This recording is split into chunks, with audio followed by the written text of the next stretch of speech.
Today, we need to consider the condition of the cornea when performing cataract surgery. To share this information, I've created this video. We have a male patient who is 63 years old.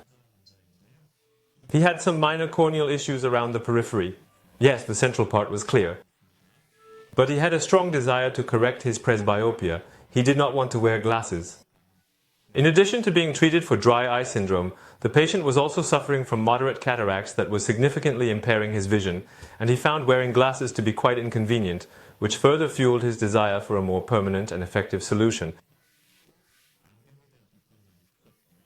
Moreover, he had previously undergone surgery for pterygium on his left eye 10 years ago, and there was a slight recurrence of the condition.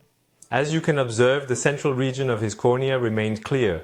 The patient had cataracts, and it is evident that the pterygium had reappeared around the periphery of his left eye. There were new blood vessels forming around the periphery, yet the center remained clear. The peripheral cornea of his left eye had thinned, accompanied by new blood vessel growth and a recurrence of the pterygium. You can see new blood vessels around the periphery. Here the blood vessels are growing. There are some hazy spots on the cornea, and upon closer inspection, the cornea was slightly thin. It might not just be pterygium, it could also be peripheral corneal degeneration.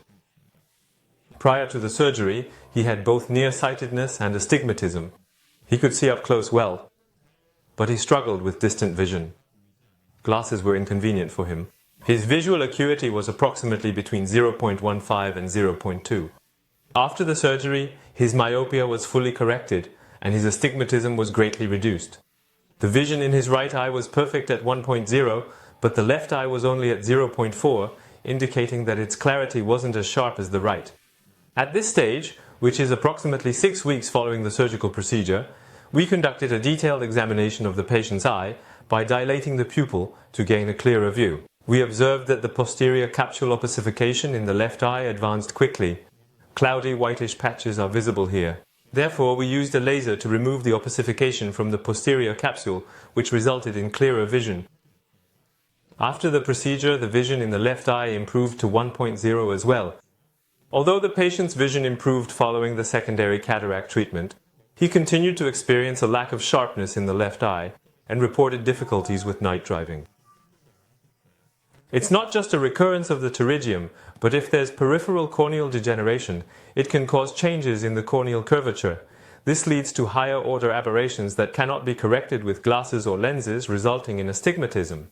Upon examining the corneal topography, it is evident that the left eye displays a different pattern of colors compared to the right eye. The orange hue signifies a variation in corneal curvature, which minimally impacts the center, but becomes more noticeable at night when the pupil expands. When the pupil is small, it has less effect. But as it dilates, it affects the peripheral cornea too. As a result, although multifocal lenses can cause the dispersion of light, these corneal issues have the potential to significantly amplify this effect. One of the most notable conditions associated with peripheral corneal degeneration is known as Terrien's marginal degeneration. This patient might not have Terrien's degeneration. However, it's crucial to know that this condition causes thinning and cloudiness at the cornea's edge. Typically, this condition begins with a gradual thinning from the upper part of the cornea and progresses over time. However, in this particular patient's case, it does not follow the classic presentation.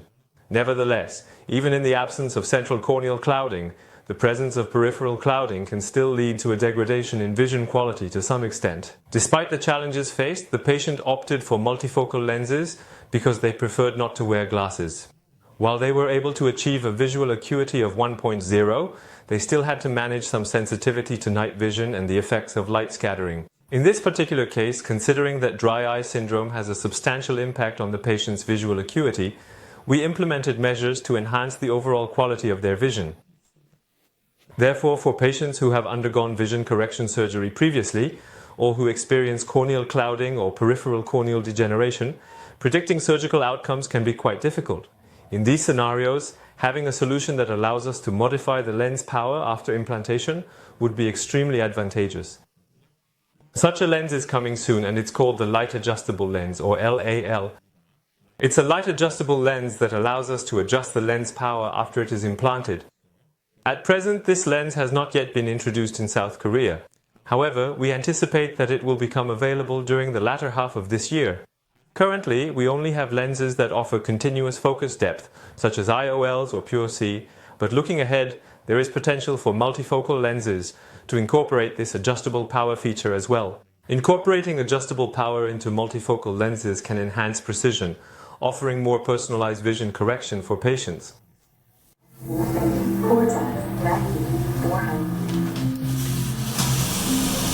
Yes, everything went very well. If you visit us, we will ensure to provide you with the best care possible. Thank you.